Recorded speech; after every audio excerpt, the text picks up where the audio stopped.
ফসল রাখা যায় বহু দিন, পোকামাকড় ঢোকে না, ইঁদুর ঢোকে না, এইসব জিনিসের উপর রক্ষা থাকে।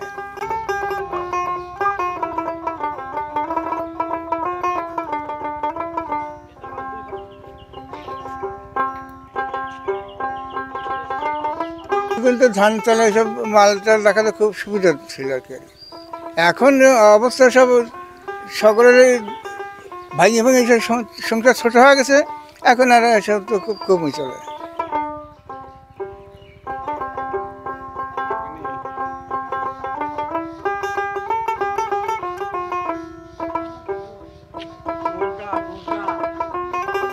এইগুলি ওঠা হেফাজতে থাকতো, পরে আবার যখন বিক্রির সিজন হতো গুলা করে আবার বিক্রি করে দিত। এও অন্তত 1 বছর 2 বছর 3 বছর পর্যন্ত রাখা যায়, কোনো অসুবিধা নেই, কোনো কিচ্ছু হয় না।